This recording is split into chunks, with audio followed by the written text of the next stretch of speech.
intérieurement sont ces personnes blondes? Ces personnes blondes décrites tout à l'heure dans le précédent tirage.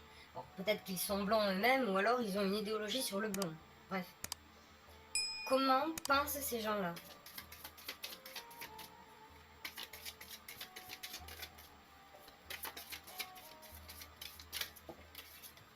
Oula. Comment pensent-ils sur les autres? Comment pensent-ils, eux, à l'intérieur d'eux-mêmes? Qu'est-ce qui les fait réagir? Que ressentent-ils?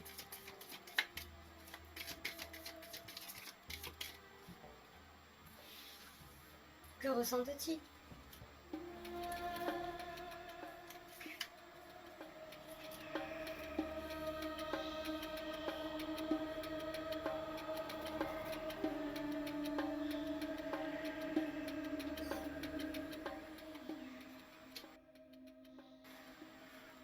Ok. L'homme. Contrat. Classique.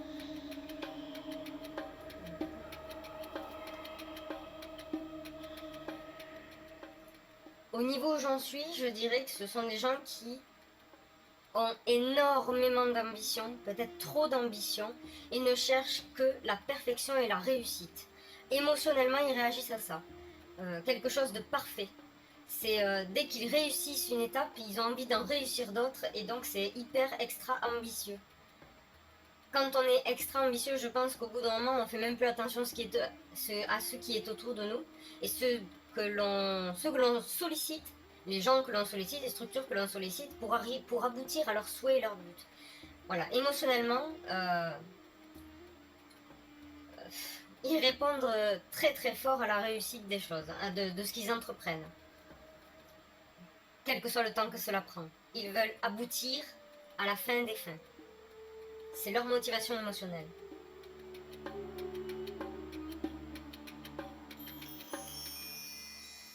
Ils sont très forts pour faire signer des contrats. Ils sont très forts pour utiliser les lois.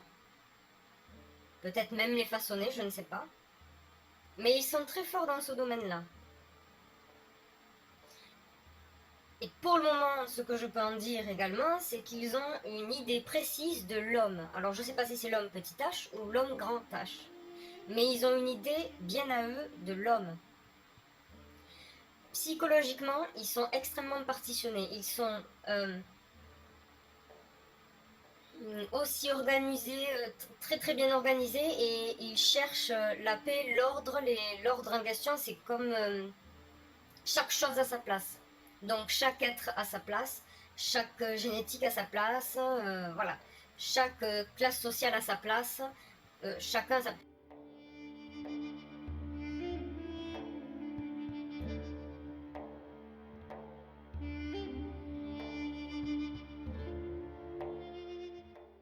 Mais chaque chose a sa place. Ils sont très stricts, absolument stricts. Et au niveau de la réaction spontanée, ils savent très bien le contrôler. Les réactions spontanées, ce que j'appelle la réaction spontanée, c'est ce à quoi on peut répondre à l'impulsivité. Certains vont réagir au quart de tour sans réfléchir, par exemple si on fait du mal à leur famille. D'autres, c'est parce qu'on a cassé leur voiture. Ils vont réagir au quart de tour, c'est un exemple.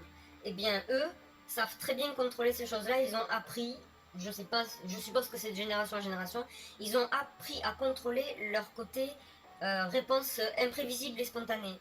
Donc la réaction basée sur l'émotionnel, qui fait réagir au quart de tour sans réfléchir. Eux, ils ont appris à le contrôler, du coup, ils réfléchissent constamment.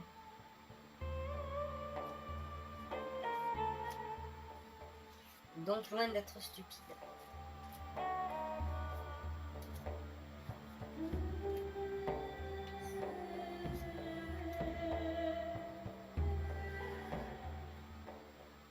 Voilà, ce qui les fait kiffer, c'est vraiment d'aboutir à leur réussite. Et même si ça prend du temps, même s'ils se trompent, leur seul but à la fin des fins, c'est d'arriver à ce qu'ils avaient prévu. De toute manière, d'une manière ou d'une autre, il faut que ça arrive à leur fin. En gros, c'est ça. Ils n'arrêteront pas.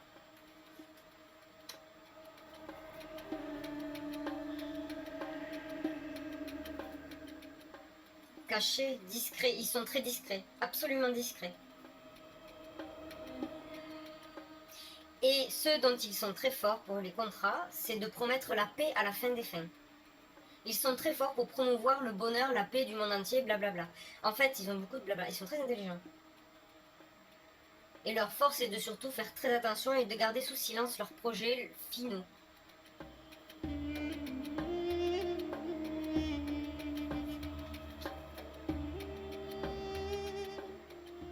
Ah oui, ils sont vraiment... psychologiquement, ils sont tellement bien organisés qu'ils peuvent avoir plusieurs alternatives pour arriver à leur but. Hein. Psychologiquement, ça fuse. Ah oui, ça fuse bien. Tellement bien rangé dans leur cerveau. Qu'ils peuvent saisir plusieurs alternatives possibles.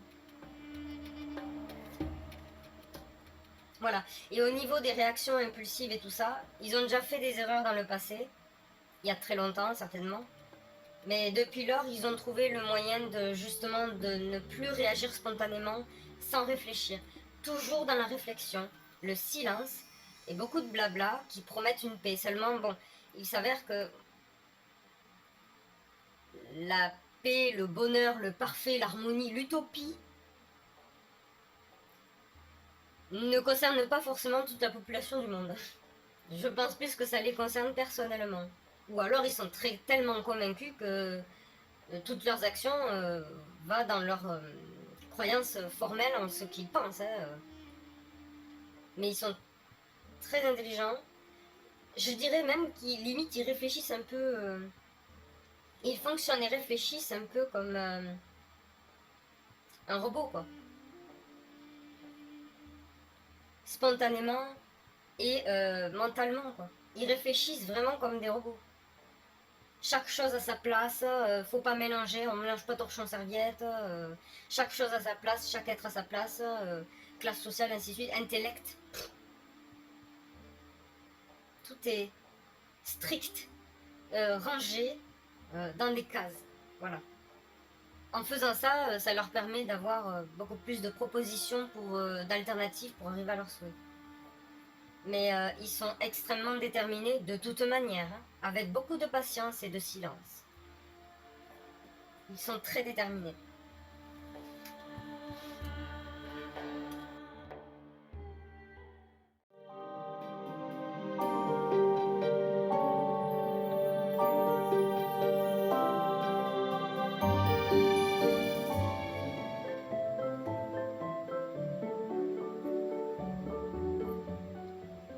Quel est le but souhaité de ces personnes de contrôler la population? Quel est leur but? Pourquoi ils veulent contrôler la population?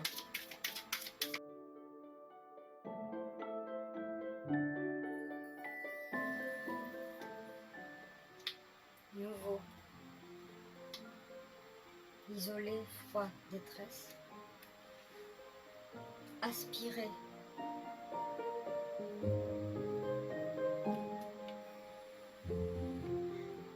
Croyance. Suivre. Règne.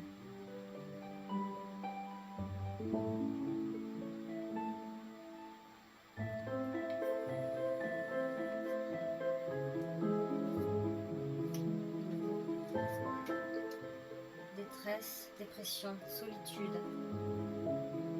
Solitude. Aspirer, vampiriser, toxique. Croyance, suivre. Fanatique, je sais pas. Gouvernement, gouverner. Roi, régner.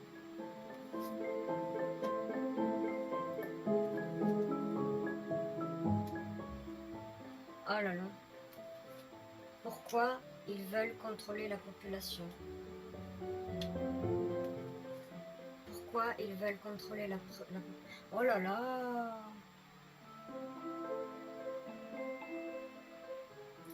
Ça ne change pas finalement des autres tirages.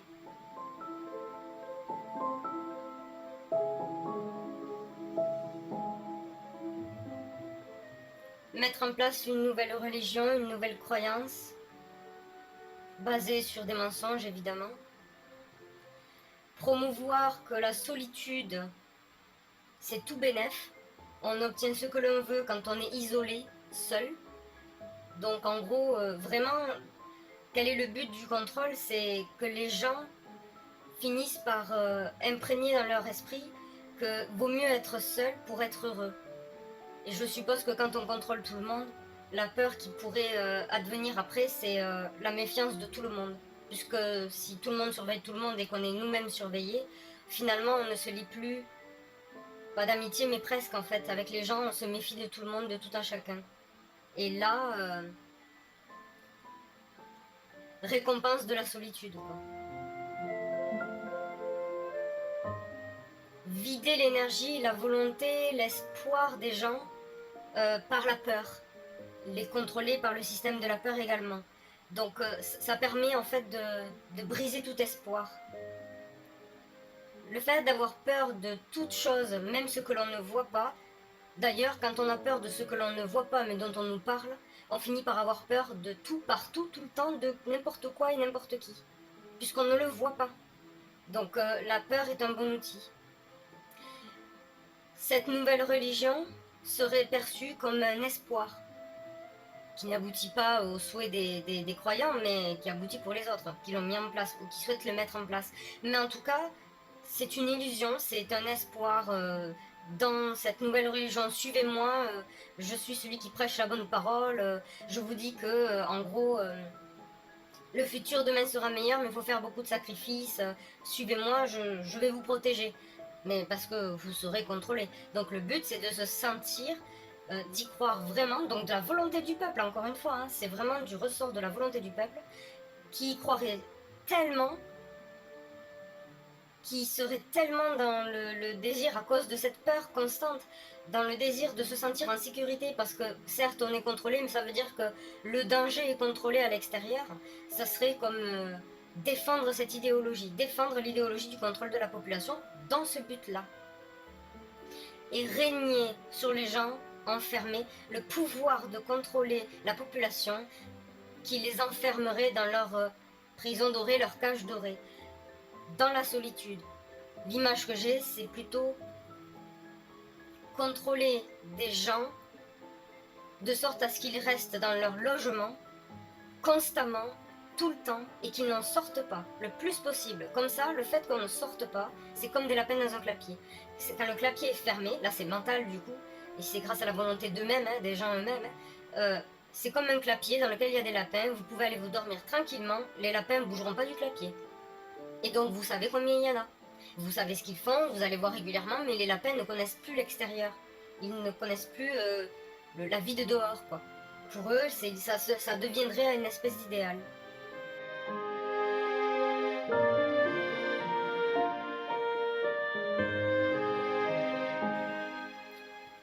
Voilà, donc je réitère ce que j'ai dit et ça ne change en rien du tout.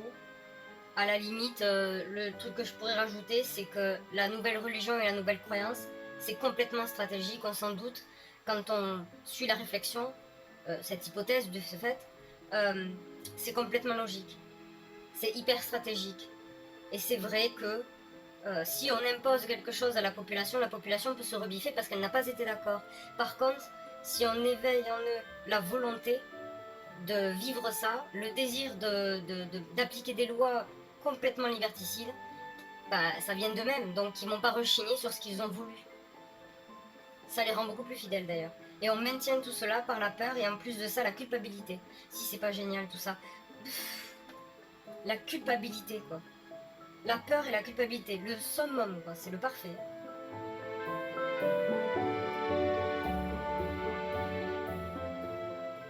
Voilà, l'isolement, de créer ce désir, c'est même plus un désir, c'est être résigné, voilà, c'est être résigné à devoir vivre seul, à être très solitaire, extrêmement casanier, ne plus sortir, parce que de toute façon, culpabilité et la peur, pour avoir ce que l'on souhaite, parce qu'apparemment, a priori, ce serait beaucoup plus facile d'obtenir un peu de confort si l'on vit seul.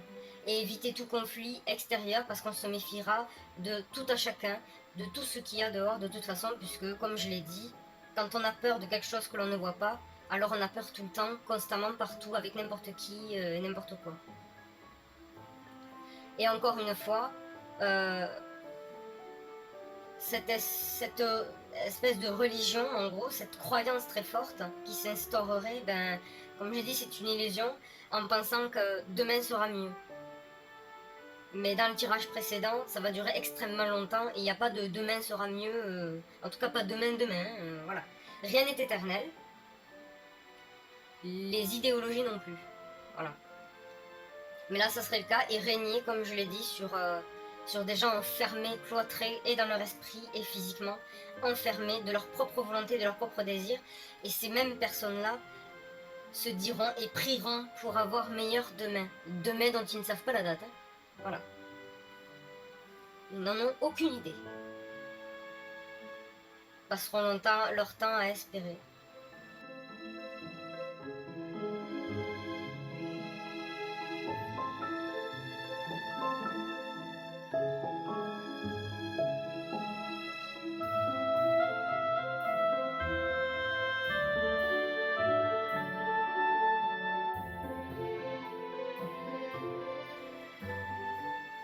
Affirme ou infirme ce que je viens de dire.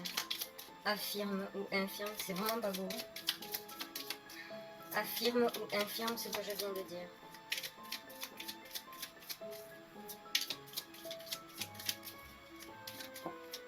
Argent. Abondance. Marqué argent, c'est l'abondance de quelles que soient les choses. Affirme ou infirme ce que je viens de dire.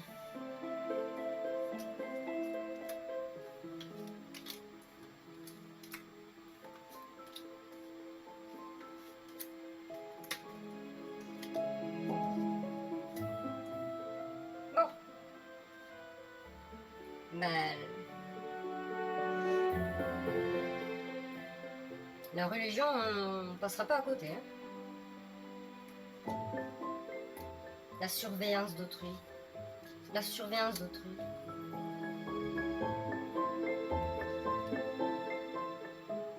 La peur de tout, la peur de nouvelles choses, la peur de tout ce qui est tout nouveau. À force d'être enfermé, c'est comme un animal en captivité. Hein. À l'extérieur, il a peur. Hein. Bah voyons, maison, enfermée, voilà, enfermée, croyance que c'est pour leur bien, c'est pour leur santé, il y a de l'espoir derrière, tout sera mieux après, il y aura plus de travail. Et comme je le disais, personne ne connaît la date de la fin de cette jolie cage dorée avec beaucoup d'espoir derrière et un peu de peur et de culpabilité agrémentée. Personne ne connaît la fin, personne n'en connaît l'issue, rien. C'est vraiment de la détermination et ça fait très longtemps de toute façon qu'il y en a qui y bossent.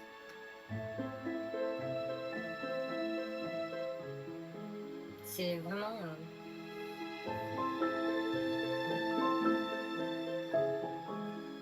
Tout ça basé sur la peur de vous allez mourir. En soi, c'est pas nouveau. Hein. L'être humain n'est pas éternel.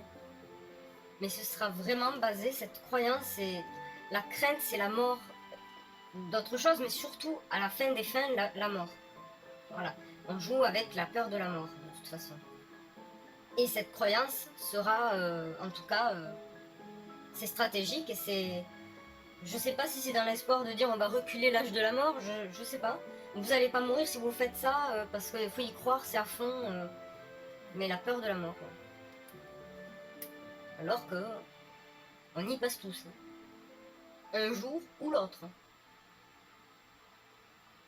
Voilà.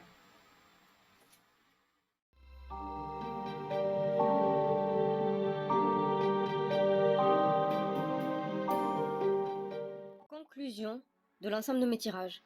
Il y a des hommes que j'appellerai des hommes B, parce que c'est soit cheveux blonds ou peau blanche, qui ont le désir de parvenir à contrôler la population. Ceci semble être une sorte de fantasme, mais qui ne date pas d'aujourd'hui, bien au contraire. Ce souhait s'hérite de génération en génération, au sein de la lignée de ces fameux hommes. En effet, ces personnes sont très intelligentes, stratégiques, très discrètes. Il semble qu'ils aient un pouvoir possible de manipulation au niveau des lois des pays ou économiques mondiales. Leur vie n'est régie que par l'intellect et non les émotions. Ils ont appris à contrôler cette caractéristique car elle peut distraire, perturber le chemin du but à atteindre. Disons que la seule émotion à laquelle ils répondent est l'aboutissement victorieux de ce qu'ils entreprennent. Autre particularité, ils vouent une sorte de haine et ou de dégoût envers les hommes et les femmes qui, par contre, ont les cheveux bruns ou la peau foncée. Et ont une religion pas commune au reste de la population. Religion discrète peut-être en lien avec la nuit ou la lune. Ces hommes B en question ont appris beaucoup sur l'être humain de génération en génération et ont une idée précise de l'homme avec un grand H et un petit h. Ayant cette sorte de dégoût, ils estiment être plus dignes et les seuls à mériter de fouler la terre librement et de ce fait souhaitent privatiser tous les espaces verts, naturels et libres pour eux-mêmes. C'est pour cette raison que pour contrôler la population, ils doivent passer par la volonté et le souhait de cette dernière, en stimulant la demande par le biais émotionnel, comme la peur causée par l'ignorance ou par l'impossibilité d'action. Les promesses de paix sont également mises en avant, pour faire signer des contrats, convaincre quiconque, pour promouvoir une nouvelle religion pour les peuples, afin de la relier à l'acceptation de la soumission douce, selon la volonté de chacun, la résignation, le sacrifice utile dans l'espoir de la promesse d'un lendemain meilleur et idéal. Ce qui amènera par culpabilité à l'acceptation de la population de rester le maximum de temps possible chez eux pour quelconque activité afin de préserver l'extérieur et par conséquent l'acceptation d'une surveillance bien plus accrue que la normale pour un temps indéterminé.